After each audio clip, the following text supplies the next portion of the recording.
Bueno, bienvenidos a un capítulo más de FinTech Bar. El día de hoy tenemos a dos invitados súper especiales que están con nosotros. Aquí tenemos a Bea y tenemos a Jaime. Ahora mismo vamos a pasar a presentarlos.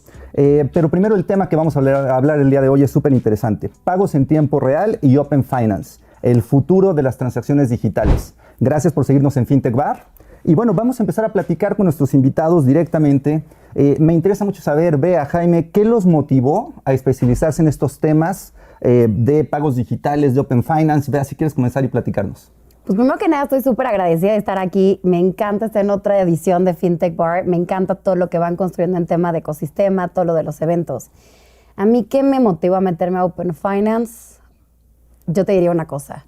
Cuando entendí exactamente qué era lo que generaba en el tema de impacto. Cuando entendí que la tecnología se volvió un habilitador para generar inclusión financiera. Y ojo, no solamente hablamos de inclusión financiera de las personas que hoy están subbancarizadas o fuera del sistema financiero, ¿no? Hoy también hablamos de un tema de lo que es la adopción de productos. Cuando hablamos de la inclusión financiera y la ligamos a la adopción de productos, pues corresponde a los 10 años y la promesa que trae la banca un poquito rezagada, ¿no? Que significa que una persona tenga acceso a un pago que le pueda caer dentro de una cuenta, que sea un pago digital, que eso le sea barato, que sea accesible, que sea fácil. De ahí que tenga una cuenta para poder ahorrar, el tener acceso a financiamiento, el tener acceso a un seguro y el tener acceso a una inversión. Esto lo que nos ayuda es ayudar a las personas a realmente generar un patrimonio. Y cuando entendemos que las finanzas abiertas y todo es porque nos encanta el argot del Open Finance, pero al final lo que es que toda esta huella la podamos interconectar para que le pongamos al usuario en la mano el control de todo su dinero. Muy interesante, Bea. Jaime. Igualmente, muchísimas gracias por la invitación, estar aquí con cracks, viejos lobos de mar de la industria fintech, ¿no? Y recibir esta invitación, pues obviamente muy agradecido de estar aquí. A ver, yo me incorporo al medio hace 21 años, justo cuando nace el SPEI, ¿no? Parte de las empresas del grupo nacen con el nacimiento del medio de pago SPEI en México. Y poco a poco, pues a ver, yo creo que en la industria fintech la constante es que todo cambia. Entonces, parte de mi involucramiento en esta industria y en la industria de medios de pago, pues es un poco eso. Y ha sido obviamente nuestra pasión dentro del grupo, ver cómo va cambiando constantemente, qué nuevos modelos de negocio, nuevas industrias, nuevas personas se meten al ecosistema, y pues es un constante aprendizaje. Yo creo que eso es de las cosas que más me han apasionado de estar en esta industria, ¿no? El constante aprendizaje. Todos los días es un nuevo modelo, es una nueva cosa, y aprendes algo nuevo, ¿no? Y es el cambio. Me encanta, porque ese dinamismo es justamente lo que tratamos de llevar en FinTech Bar, lo que queremos que todos conozcan en estos capítulos. Fran, también me interesa mucho que puedas comentarnos de ti. Tú ya has estado en otros capítulos, eres uno de nuestros coanfitriones también, como ven algunos otros episodios. Platícanos en este contexto de pagos, de Open Finance. Creo que tú has tenido la oportunidad de jugar como implementador, como emprendedor, como usuario. ¿Tú cómo ves esto que nos platican Bea, Jaime? Y de ahí vamos a continuar la conversación. No, pues antes que nada, otra vez muchas gracias por la invitación y un gusto estar aquí con ustedes. Es una muy buena pregunta y justo creo que lo platicaba con Jaime la semana pasada. Pues dijo, ahorita 21 años, creo que nosotros nos conectamos con STP la primera vez en el 2013 o 14. Entonces, pues la verdad también me ha tocado ver, ¿no? la evolución del ecosistema, de la industria, ¿no? Cómo ha crecido, cómo jugadores como STP pues han sido habilitadores, ¿no? Para que se dé pues todo este nacimiento o florecimiento, o no sé cómo lo quieran llamar, ¿no? Y luego también pues la parte de Open Finance, ¿no? Que también pues me gustaría también mucho saber, ¿no? Vea. Y digo, ya estoy entrevistando, sé que me pediste una cosa, pero bueno, también saber mucho, pues, qué están haciendo, ¿no? En Open Finance ahorita, ¿no? Cómo va la cosa. Entiendo que había una regulación por ahí secundaria que salió o no salió, pero también muy, muy curioso de saber cómo va ese tema, ¿no? ¿Me arranco? Por favor. Pues mira, primero, pues checa qué diversión, ¿no? Para mí tener a dos, como le dirían en el IPADE, ¿no? De nuestras vacas sagradas dentro del ecosistema, y yo que soy the new kid on the block, pero la más intensa y la más puesta. Pues mira, yo te diría en dónde estamos. Uno, cuando salió en el 2018 la ley FinTech, venía una promesa de una regulación secundaria para el 2020. Esto no se dio, digamos que tuvimos como un pequeño freeze, y yo te podría decir desde que estoy bastante involucrada hace 3 años, desde la parte del comité de Open Finance, desde FinTech México, empezamos a liderar parte de la conversación. Primero empezamos cada vez que había un evento a poder hablar del tema, y literal como cuando ves un elefante, lo empezamos a ver desde las diferentes fases o diferentes perspectivas, ¿no? Eso lo que nos ayudó fue no solamente pensar en Open Finance, en la parte de primero Open Banking, que era como estaba conceptualizada, que Open Banking es cuando compartes información del banco A al banco B. Porque te llevas tus datos, ¿no? ¿O no? No, espera, primero hay que conectarlo. O sea, hay que pensar que hoy es como que tenemos un sistema financiero con sistemas operativos que no se hablan entre sí, no están interconectados. Entonces, lo que estamos haciendo se tiene que hacer es crear una capa como un middleware de interoperabilidad que venga completamente estandarizada, para que entonces podamos conectar el banco A con el banco B con el banco C. Ahora, ¿cuál es la siguiente fase? Open Banking solamente es a nivel bancos. Open Finance nos redimensiona esto, porque al final piensa que tú tienes promedio 2 cuentas bancarias.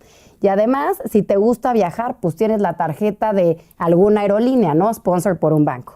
Y además, pues tienes una wallet. Oye, pues una manera fácil de cobrar, pues alguna wallet de estas grandes, ¿no? Sin hacer aquí anuncios. Y además, pues tienes seguro. Y además tienes inversiones. Y además, pues normalmente tienes una tarjeta de crédito, pues normalmente tienes las 3 marcas. O Visa, o Mastercard, o Amex. ¿Por qué? Porque no por cualquier cosa. Entonces, al final, si tú piensas todo lo que implica tu huella digital, pues tienes muchos tipos de productos regados por todas partes. Entonces, cuando nosotros empezamos a llevar mucho esta conversación y a volverla como a levantar, lo que queríamos era, oye, ¿qué pasa si el Open Finance, cómo te puede llegar a empujar, o cómo te puede habilitar, o cómo te puede maximizar otras industrias, como por ejemplo el retail, como van a ser el tema de los pagos, como va a ser el tema del InsurTech, etcétera? Entonces, empezamos a hablar desde un punto de vista de negocio, y paralelo empezamos a hacer la conversación con las autoridades. ¿Cuál es el principal reto que tienen las finanzas abiertas en México? El que hoy depende de más autoridades. Hoy, según la parte de la regulación, depende de 4. Pero para poder articular todo este beneficio, se tienen que articular, estábamos hablando el año pasado con 7 autoridades al mismo tiempo. Con la ley FinTech viene un grupo que se llama el Grupo de Innovación Financiera, que depende de la UVA. Ahí participan las autoridades, algunas asociaciones, también está representada embajadas y algunas empresas. ¿Qué logramos hacer? Logramos consensuar en diferentes verticales, una de esas son finanzas abiertas, todo lo que sería lo mínimo necesario en materia de política pública. Entonces, ¿qué es lo que empezamos a delimitar? 1, hablamos de inclusión financiera, como lo dimos en la primera definición. No solamente el poder traer a la gente que está fuera del ecosistema o el sistema financiero, sino poder pensar en la adopción de mayores productos financieros. Hoy, ¿en qué estamos? Pues la verdad es que tenemos un draft de todas estas estrategias que vamos a venir con la Semana FinTech, que viene el próximo mes, donde ya lo tenemos completamente articulado. Entonces, de haber tenido un freeze durante mucho tiempo, hoy te podría decir de una manera súper orgullosa que muchos de aquí participamos en esto, y muchos de los que nos escuchan también han arrastrado el lápiz brutalmente. Ya tenemos un primer draft. ¿Y por qué? Porque al final, si hubiera salido una consecuencia, o hubiera sido hubiera secundado lo que teníamos, solamente hubiéramos hablado de lo que era la banca abierta, ¿no? Que es el Open Banking, no de las finanzas abiertas. Y yo creo que en un tema de que nosotros fuimos punta de lanza como México, en tema de finanzas digitales, y que de repente hubo este freeze, hoy tenemos muchas lecciones aprendidas, ¿no? Hoy ya no solamente estamos volteando a ver a UK, hoy también ya estamos volteando a ver a Brasil. ¿Cuál fue su implementación? ¿Qué funcionó? ¿Qué no? El ente de gobernanza, el directorio. Porque al final tenemos que pensar que México tiene un problema, tiene dos retos muy importantes. Uno, no tenemos un número social que nos dé como una identidad única que nos permite identificarnos en todo el ecosistema. Tenemos diferentes tipos de identidades. Y en otro tema de contraste, pues también tenemos un sistema financiero hiperfragmentado, ¿no? Piensa desde un banco, lo puedes contrastar. Piensa en el Banco Azul y después piensa en un banco de nicho. Piensa en una SOFOM y hay de todo tipo de tamaños. Entonces, esos son de los principales retos que hoy tenemos. Por eso, uno ha sido, pues difícil un poquito la labor. Ha sido difícil la labor de coordinar y que muchos entren dentro de esta conversación. Pero la verdad es que yo sí te podría decir, muy orgullosa de esto, yo creo que hoy ya consolidamos un equipo de trabajo súper, multidisciplinario, multiindustria. Viene gente de pagos, de cámaras de compensación, de bancos, de fintechs, autoridades, no bancarios, que hoy estamos todos metidos en la misma conversación. Oye, Bea, y justamente este tema de pagos dentro del Open Finance, y ahí, Jaime, para platicar un poco de esto, porque STP en particular, y hablábamos de 2013, pero sí juega un papel fundamental en toda esta transformación que está hablando Bea, tal vez desde un momento previo, sin este Open Finance tan estructurado, que bueno que va tomando forma, pero STP jugó un papel fundamental 2013 a la fecha, 12 años, en esta inclusión, en esta transformación. Platícanos tú un poquito como experto en pagos de cómo esto ha fomentado esta transformación del ecosistema. A ver, y yo creo que me voy a ir un poco todavía más atrás. O sea, justo cuando empezamos STP, hace 16 años, pues empezábamos justo a usar la infraestructura por la cual se creó el SPEI. Que de hecho, o sea, la principal premisa del SPEI fue un poco lo que dice Bea ahorita. O sea, todos podemos tener o podemos llegar a tener un número, una clave, un identificador único dentro del ecosistema financiero. Y esa es la principal premisa de la clave. Obviamente, conforme fue pasando el tiempo, fue evolucionando y demás, ¿no? Pero con esa premisa se creó. Ahora, yo creo que empieza a tener relevancia. Antes no había claves, antes del SPEI no había Antes claves. no, antes había una cosa que se llamaba SPEGUA. Espera. Y los bancos se comunicaban entre ellos. Entonces no había una entidad como centralizada de comunicación en temas de pagos. Y obviamente tenían limitantes de horarios y todo era a través de SFTPs y archivos y demás. Y luego cuando se crea el SPEI, justo entra esta entidad financiera centralizada, que es Banco de México, para decir, ¿sabes qué? Mejor todos hacia mí. Y yo aquí me organizo con todas las demás instituciones financieras. Y eso pasa hace 21 años. Luego, 5 años después, entran nuevos jugadores. En este caso, STP, ¿no? Nosotros entramos al principio como una SOFOM, ¿no? Y luego fuimos evolucionando y ahora pues ya somos una IFP. Y entonces, el punto de esto es que yo creo que podemos ver un crecimiento significativo en el tema de pagos y justo lo decíamos la semana pasada en un panel que tuvimos. O sea, tú ves el crecimiento, por ejemplo, de 3 años acá, no me voy a ir tan hasta atrás de 12 años, pero si tú ves de 3 años para acá, el SPEI y los medios de pago en tiempo real han tenido todavía mayor crecimiento que los medios de pago tradicionales, que los medios de pago tipo tarjetas, tipo Cash, ¿no? el cash o tarjetas de débito y demás. Y por ejemplo, a mí un dato que me encanta decir es 6 años atrás tú veías, por ejemplo, en 2019 cuando se inventó el CODI, parte de las premisas que era las transacciones menores a 500 pesos representan el 95% de las transacciones en México y todo eso es efectivo, 95%. Sí. Ahora, a la fecha, estamos hablando de un 80%. O sea, del 2019 para acá, hemos ganado terreno significativamente. Ahorita los pagos en efectivo representan el 80% de las transacciones. Sí, ahí va. ¿En Entonces, cantidad o en monto? En cantidad de transacciones. En cantidad de El transacciones. 80% sigue siendo efectivo. Exacto. Ok. Comparado con el 95. Pero con Claro, 95 claro. hace 6 años. Digo, hace 6 años. Entonces, ya estás hablando de, oye, tenemos muchísimo camino por recorrer, pero hablar de un 15%, pues ya son, Sí, bueno. y ahí es donde ves oye, esta pregunta que me hacen, ¿no? De cómo has visto esta influencia, pues justo ahí. Y sobre todo en el crecimiento. La gente ya, es más, sobre todo como la generación que justo atendemos nosotros, las fintechs, pues es más instantánea, es más de ahorita, es más, quiero saber en tiempo real qué pasó con mi dinero, ¿no? Y lo mismo pasa con las empresas, no solo con usuarios. Entonces ese tema de contracargos y todas las otras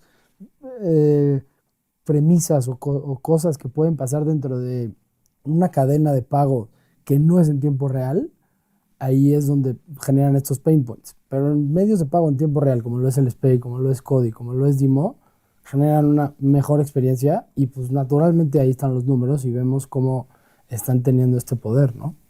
Sí, en términos de fintechs, el poder, y lo hemos visto en Sofomes, Fran, pero el aprobar un crédito y que de inmediato se disperse el crédito, Sí. en lugar de tener que ir un tesorero a la banca electrónica, darla de alta, esperar media hora y luego hacer el traspaso, comparado con un medio de pago inmediato de aprobado, ahí está tu dinero. Y también la aplicación de pagos, ¿no? Es fantástico que tú pagas una tarjeta de alguna fintech y de inmediato ya recibiste un mensaje con tu pago aplicado, con tu saldo actualizado y ya no te tienes que preocupar por, uy, el pago llegó, no llegó, me habré equivocado. En fin, eso es bien interesante también, ¿no? Y Cody y Dimo también, ¿cómo va esto, Jaime?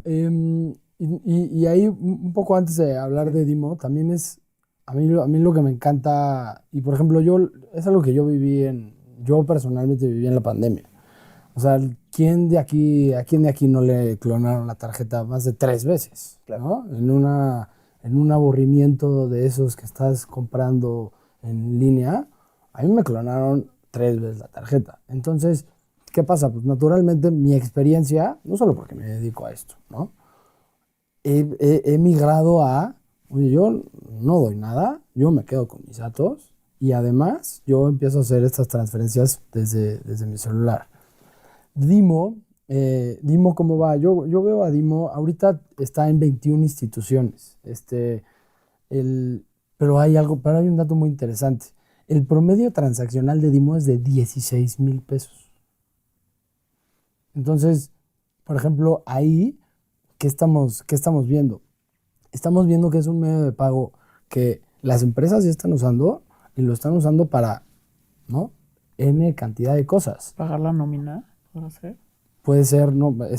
Dispersión de créditos, pago de premios en temas como de casas de apuestas, cobranza en temas de los créditos, ¿no? Pero ves como, sobre todo en transaccionalidad, por ejemplo, tú te vas a un Cody, que la transaccionalidad es mucho menor, entonces ahí es más un P2P. Sí. O sea, es más, yo te mando a ti. De hecho, solo es para personas, Cody, ¿no? O también hay para empresas. También es para empresas, pero es parte de lo que yo digo de Cody es, todo medio de pago tiene cierto periodo de adopción, ¿no? O sea, por ejemplo, cuando nosotros empezamos en STP hace 16 años y decíamos, oye, SPAY, pues te veían con cara de, ¿no? Como decir, quiero mandar dinero a la luna. O sea, es algo súper complejo. Entonces, primero genera una adopción de personas. Entonces, ahorita en la transaccionalidad de Cody vemos pues, mucho pago a personas y tal. ¿Qué estamos viendo con Dimo? Completamente lo contrario, Órale. ¿no? Estamos viendo empresas, estamos viendo cómo se genera esta adopción de este medio de pago en tiempo real, pero ya de comercios hacia nosotros o viceversa. ¿Y cuál es la principal diferencia del Cody y el Dimo?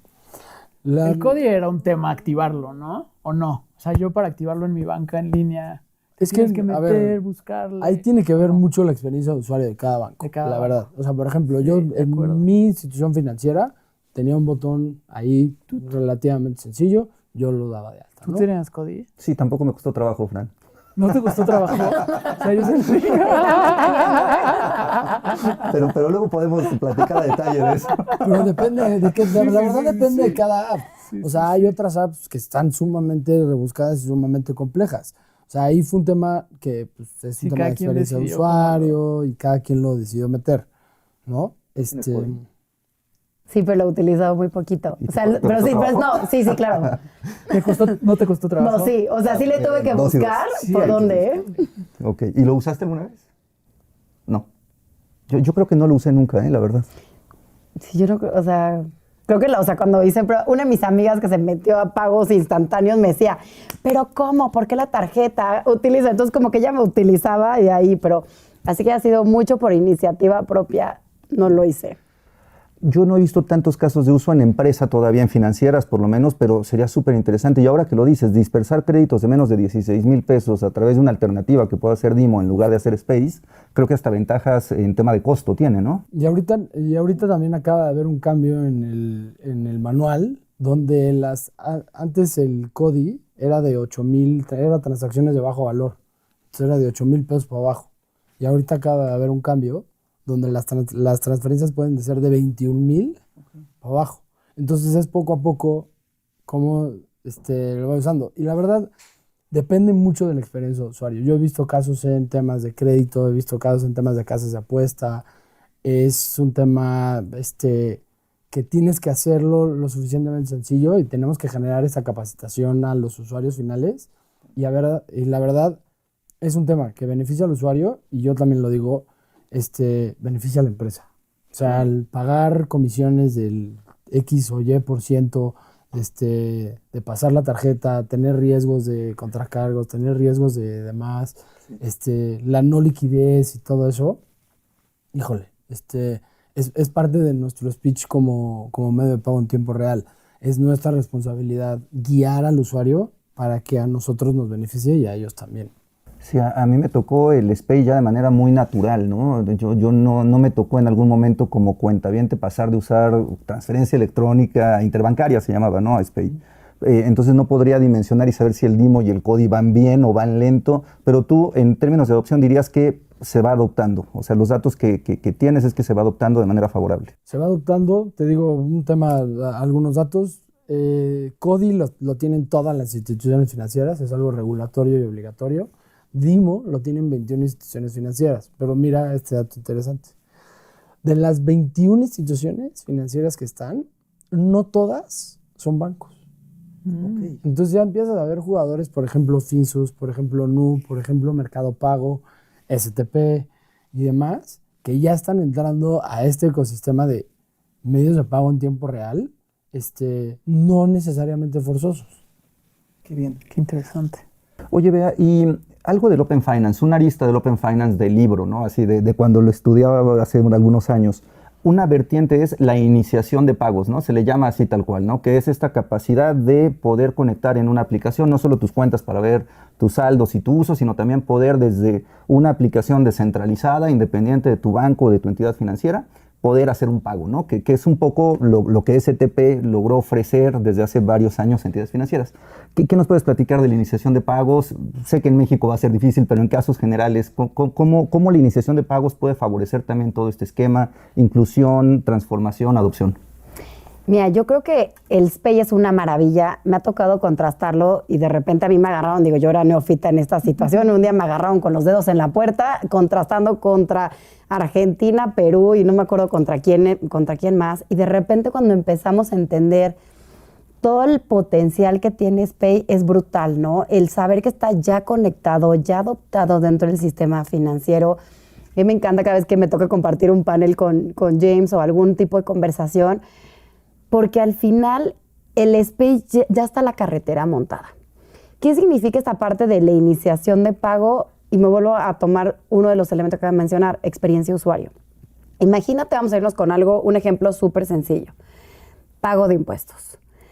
Tú llegas, la verdad es que es muy complicado pagar impuestos en México, ¿no? Vas y te metes al SAT, sacas tu cuenta y de ahí literal tienes que sacar una cuenta o imprimir, irlo a pagar. No, o sea, literal, o sea, así que digas, ¿cuánta voluntad tengo de estar pagando el 30% de mis ingresos mes a mes y andarlo regalando? Pues no tanto, ¿verdad? Bueno, no regalando porque tenemos algo a cambio, según. Pero realmente cuando dices, bueno, le voy a dedicar tiempo, es que ahí no acaba. Es que todavía tiene que haber paso siguiente y paso siguiente. ¿Qué nos ayudaría y cómo sería una experiencia de una iniciación de pagos? Imagínate, entramos al SAT, vemos exactamente qué es lo que tenemos que pagar, te arroja, a ver, Beatriz, tienes que pagar 3,000 pesos. Y en ese momento nos arroja un widget o nos arroja una pantalla o una notificación push como todos la conocemos, ¿no? Como cuando estás en tu celular y te sale un mensajito. Y te dice, ¿quieres pagar ahorita tus impuestos? Sí, conecta tu banco. Entonces te aparece se te despliega un menú donde aquí aparecen todos los diferentes formas de pago, o sea, pueden ser de bancos, neobancos, wallets, etcétera. Tú solamente pones tus credenciales y en ese momento conectas usuario y contraseña y se debita. Entonces, ahí acaba tu experiencia de usuario. Ahí acabaría. No es voy a la línea de captura, voy y me planto en otro lado. Entonces, al final, que es un punto también súper relevante, y me encantó cuando James menciona al jugador de Banxico.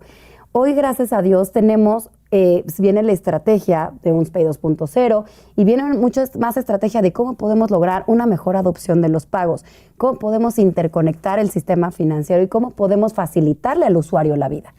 Entonces, al estar respaldado por una institución tan importante, eso nos va a permitir que, la regulación le dé total confianza y seguridad al usuario. ¿Qué es lo que nosotros vemos? Que pues al final yo creo que la carretera ya está hecha, ya tenemos SPAY y sobre esa va a salir la parte de la iniciación de pago. Todavía no está tan clara, pero nosotros creemos que va a venir un poquito más por ahí. ¿Qué vemos en otra adopción de otros países? Pues muchas veces, en estricto sentido, en la parte de las finanzas abiertas, casi siempre se empieza por el tema de la data y después se sigue por el tema de los pagos. Hay algunas regulaciones o algunas latitudes donde han empezado por pagos. ¿Por qué se ha dado esto? Pues porque no tiene una maravilla como SPAY, aquí lo tenemos en México, ¿no? O sea, creo que fue muy claro, por ejemplo, en UK, cuando empiezan a adoptar esta parte de los pagos, el caso de uso fue para el tema de justo en específico de pago de impuestos, se captura muchísimo. ¿Por qué? Porque no tenía un tema de un SPAY. Entonces, la adopción de la iniciación de pago se fue de 0 a 100 porque era una experiencia de usuario muy sencilla. No era como nosotros que entramos a nuestra banca y puedes mandar una transferencia desde 2 centavos hasta el monto que tú quieras, sin un límite, ¿no? Como dicen, los que 3 caídas sin límite de tiempo, aquí es sin límite de monto. Entonces, al final, eso nos permite que podamos ir haciendo más cosas, más innovación y, pues, yo creo que también eso ha hecho que, pues, de alguna forma no haya tanta presión por solucionar algo, porque el tema de cuál sería el incremento en el beneficio, hoy no lo vemos tan grande como se puede ver en otras latitudes. Jaime, hace algunos años STP era un player un poco standalone en el ecosistema, ¿no? En los últimos años han venido participando, entrando nuevos players, ha habido más apertura, lo decías muy bien, se han estado conectando otras entidades que no necesariamente son bancos. ¿Cómo ves tú el sector en este término? ¿Cómo se ha visto favorecido por la entrada de más jugadores? ¿Cómo lo ves en los próximos años? A ver, yo creo que nosotros llevábamos muchos años siendo pues, un jugador, como dices, tal vez único, ¿no? Muchos años jugamos. Y luego empiezan a haber rumores o empiezan a nacer estos nuevos participantes que generan competencia. Y nosotros por primera vez no sé, desde la primera creación de una empresa que competía directamente con nosotros, pues como que sí nos miramos a la cara y dijimos, ¿qué es eso? ¿No?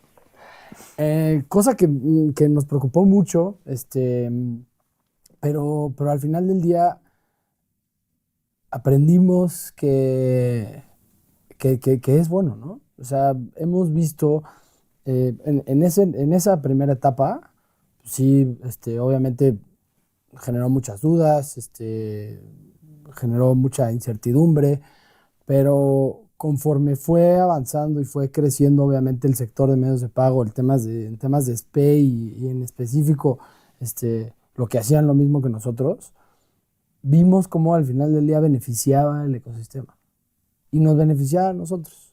Y de hecho, fue una de las cosas por las cuales nosotros nos empezamos a meter a este tema de Open Finance, ¿no? Que es, igual recalcando uno de los mitos que me tocó desmentir en la semana pasada en un panel fintech,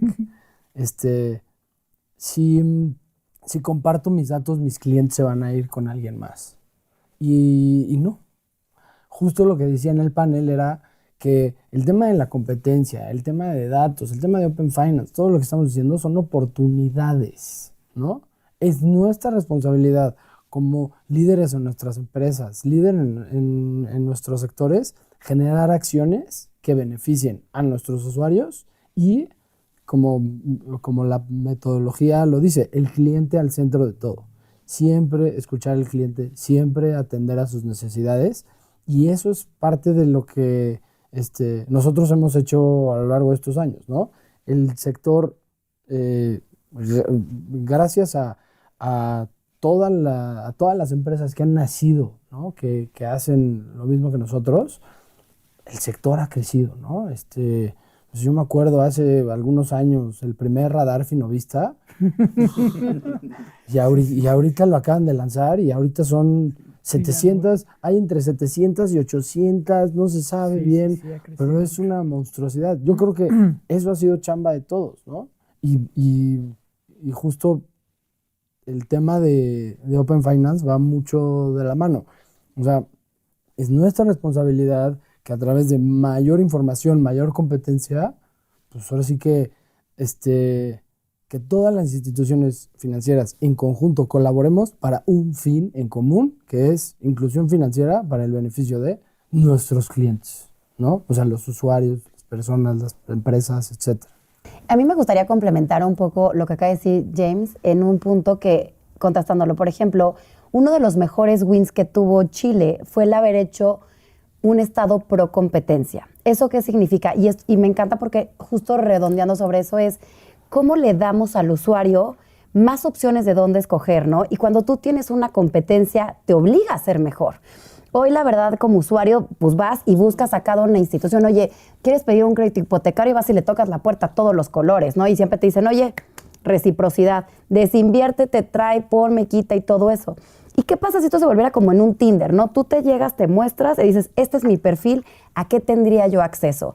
Entonces, eso es lo que tenemos que ayudar a facilitar. Pensemos quién es el mexicano, cómo se comporta hoy. Hoy tiene muy poco tiempo para poder decir, ay, voy a contratar un crédito, entonces me voy a echar unos tutoriales de YouTube para poder tomar la decisión. No, tú agarras la primera solución que te están poniendo ahí en la mesa. A veces no es la más conveniente, no hacemos mucha investigación, pero también porque la gente carece de tiempo, de herramientas, y muchas veces queremos hablar de la inclusión financiera y los queremos meter en una maestría que no todo mundo tiene el tiempo de ponerse a ver tanto tutorial, sino lo que tendríamos, imagínense este mundo ideal donde pudieras tú llegar, entrar y ver y decir, a ver, si me voy tomo la opción A, la B o la C, ¿cuál sería mi ganancia? ¿Cuál sería mi beneficio o mi consecuencia? ¿Qué pasa si me voy con un crédito a largo plazo con una tasa tan alta? ¿Cómo se mermaría directamente mi patrimonio? ¿O tomaría en un crédito puente para poder resolver rápidamente en lo que yo busco cómo refinanciar a largo plazo? Toda esta inteligencia financiera, no solamente como usuario o persona física, sino también pensemos en una pyme. Las pymes hoy pues es lo que sostiene la economía no solamente de México, sino de la TAM, y su mayoría tienen tesoreros, no tienen financieros para que digan, a ver, si yo hago esa cierta estrategia, la verdad es que estamos tomando a lo primero que tenemos, ¿no? Entonces, el hecho de tener un estado pro competencia, que el sistema financiero se puede interconectar, pues ya vimos la primera guerra de tasas, ¿no? Y ahora imagínense la segunda guerra, pero de experiencia de usuario, ¿no? Todas estas plataformas, es decir, ¿quién me trae las cosas más fácil, más digerido, para que entonces yo pueda manejar mejor mi dinero? Y perdamos como mexicanos el tener control sobre nuestras finanzas, el hablar de dinero y realmente dedicarnos a generar patrimonio. Somos buenos para hacer lana, pero también somos buenísimos para gastar, pero no para buscar cómo crecerlo como tal. Me encanta cómo esta conversación, que es originalmente pagos de Open Finance, en varias veces lo llevamos a inclusión y experiencia de usuario y cómo hacer que el usuario realmente tenga mejores servicios financieros, ¿no? Entonces, algo que pensaría que iba a ser pagos Open Finance, que son cuestiones técnicas, cuestiones que tendrían que ver para cómo hacer más eficiente el uso de recursos, cómo lo estamos llevando a un tema de inclusión, me parece muy interesante. Y también, Fer, otro punto que mencionaron, pues el libre mercado, ¿no? O sea, también la competencia, libre mercado, ¿no? Desde hace muchos años creo que también, ¿no? Parte del regulador ha puesto unas buenas bases, buenos cimientos para uno, pues dejar, ¿no? Crecer el ecosistema fintech, autorizar SOFIPOS para que sean más digitales, ¿no? Todo lo que estamos viendo creo que también es parte de las personas, porque pues muchas veces también nos quejamos de muchos requerimientos y requisitos que tenemos, pero también ha habido pues personas, ¿no?, que han hecho esto posible, y creo que también parte es el regulador, ¿no? Y además, pues vemos una economía mexicana muy sólida, ¿no? O sea, yo creo que cuando nos toca contrastar contra otras latitudes, siempre vemos más innovación en tal lugar o en tal lugar, pues sí, pero yo creo que algo que nos podemos jactar de México es que nuestra economía es sólida, nuestro sistema es sólido y nunca hemos visto, digo, fuera de un par de pillos que hace unos años se pasaron de lanza y se llevaron al traste todo el patrimonio de ciertas personas, pues la verdad es que son casos contados con una mano. Sí. No estamos viendo como en otros lados. Y en el tema, ahí de innovación, justo el viernes que estaba en un panel en una plática con una persona del gobierno, ¿no? Decían, ¿cuál ha sido las mayores innovaciones de México a lo largo de los últimos años, ¿no? Y una persona mencionaba el SPEI, ¿no? Y pues el SPEI, pues ni Estados Unidos tiene SPEI, ¿no? Ni en Europa, ¿no? Entonces todavía tienen que estar intercambiando cheques, tuvieron que crear Venmo, ¿no? Y a nosotros pues nos dio algo que ahorita pues llegan las empresas y me conecto, pues sí, pero antes no era así, ¿no? Entonces creo que también eso ha sido un detonante bien grande para que pues ahorita esté todo. Y estás hablando desde hace 20 años. Sí. O sea, ¿cuántos años tiene el Pix? ¿Cuántos años tiene Venmo? O estas estructuras de pago ya apificadas, súper tecnológicas, centralizadas en tiempo real y demás. O sea, pero por ejemplo, tú tomas la conversación hace, pues, no sé, 7, 8 años atrás y el SPEI era top 5 medios de pago del mundo. O sea, ahí con la India, con China, con Argentina, demás. Pero pues ahora sí que es una cosa que sí está revolucionando y obviamente hay nuevas cosas que vienen, pero el SPEI sí es una cosa a nivel mundial, ¿no? Sigue siendo revolucionario después de más de 12 años. No, y que las nuevas soluciones van a venir encima de. O sea, al final, que eso es lo que nos genera una adopción más rápida. Bueno, CODI, DIMO y lo que venga, ¿no? Estamos también cortos de tiempo, creo que hemos tocado toda la agenda que teníamos para el día de hoy, pero me interesa hacerles una última pregunta para que nos dejen algo en qué pensar aquí en FinTech Bar. Voy a empezar contigo, Bea, por supuesto. No, ya me agarraste con los dedos en la puerta. A ver, la pregunta es la siguiente. Si pudieras ver 10 años hacia adelante y pudieras ver todos los avances que la tecnología ha dejado en el sector, ¿qué es lo primero que te gustaría ver y qué te sorprendería más? Me gustaría ver mayor adopción de productos financieros. Me gustaría ver productos para minorías. Me gustaría ver más adopción de productos para mujeres. Sí, es el mes de la mujer, entonces lo tengo que hacer visible. Está cañón que el 60% de las mujeres bancarizadas son invisibles para el sistema. Y no hablemos de las que ni siquiera están bancarizadas, porque ni siquiera tiene una cuenta bancaria propia. ¿Qué pasa? La mujer también se encarga de su familia.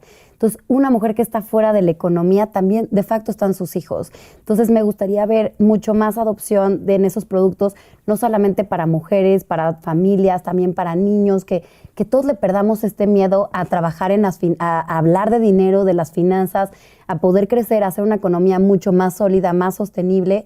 Y además, me gustaría ver pues, una baja de precios, ¿no? Una baja de precios en una tasa de un crédito. Me gustaría ver que no estamos pagando un seguro con un margen altísimo, porque hay mucho que se deriva de pago de comisiones. Digo, no voy a irme contra la agencia de seguros, pero esos megabonos, pagos de comisiones y eventos, pues a la verdad es que me gustaría poderle dar eso mismo, pero a una gente y que todo el mundo pudiera estar asegurado, que todo el mundo tenga sus derechos básicos completamente sostenidos. Eso me gustaría. Gracias, Bea, y gracias por estar aquí con nosotros el día de hoy. No, feliz. Encantados de tenerte siempre. Jaime, misma pregunta, 10 años en el futuro. ¿Puedes ver el impacto de la tecnología? ¿Qué te sorprende? ¿Qué te gustaría ver? A mí me gustaría ver, y yo creo que aquí voy a poner una parte de una pregunta que no me hicieron en el panel pasado, pero por temas de tiempo, de los casos de éxito del Open Finance. Bueno, el primer punto que me gustaría ver es un medio de pago en tiempo real multimoneda. Nosotros que estamos en real-time payments vemos la necesidad constante y vemos cómo las empresas o están simulando medios de pago en tiempo real, ¿no? Pero simulando me refiero a usan cripto, usan cuentas prefondeadas, o sea, usan diferentes mecanismos para simular una transacción. A mí me gustaría ver, en 10 años, ya hablar de algo a nivel mundial, ¿no? Eso me encantaría verlo. Y el otro es, te digo, me voy a una semana atrás, ¿no? del panel, colaboración entre instituciones financieras. Parte de lo que estábamos hablando la semana pasada es, la premisa del Open Finance es colaboración entre instituciones financieras. Y nosotros hemos visto o hemos sido testigos del verdadero valor que se hace, ¿no? O sea, y justo lo iba a mencionar la semana pasada, instituciones financieras que dan créditos sobre cash flow con tablas de amortización dinámicas, ¿no? O sea, son cosas que nunca en la vida te imaginarías, ¿no? Tú ves una tabla de amortización y es así, bastante estandarizada y demás. El tema de fraude, a través de esta colaboración, cómo nos protegemos a nosotros mismos. Entonces, y son casos de éxito, contados, ¿no? Con esta metodología colaborativa y usando el Open Finance, pero eso es un poco lo que me gustaría. O sea, me gustaría que todas las instituciones financieras, bancarias, no bancarias, colaboráramos para el bien de el cliente final y pues para nosotros, pues un poco lo que decía igual antes, ¿no? Que nosotros las fintechs tengamos ese reto constante de nuevo producto, ¿qué más? ¿Cómo más ayudo?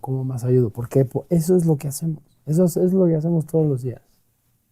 Me encanta, gracias por la reflexión. Jaime, gracias por estar aquí también el día de hoy. Fran, gracias por acompañarme también en esta sesión. Gracias. Y bueno, gracias a todos por ver este capítulo de FinTech Bar. Por favor, si no nos siguen aún en redes, síganos, hagan clic en suscribir en el enlace de abajo. Y gracias a todos, hasta luego. Gracias. No, gracias a ustedes. Y pues salud. Salud. Salud.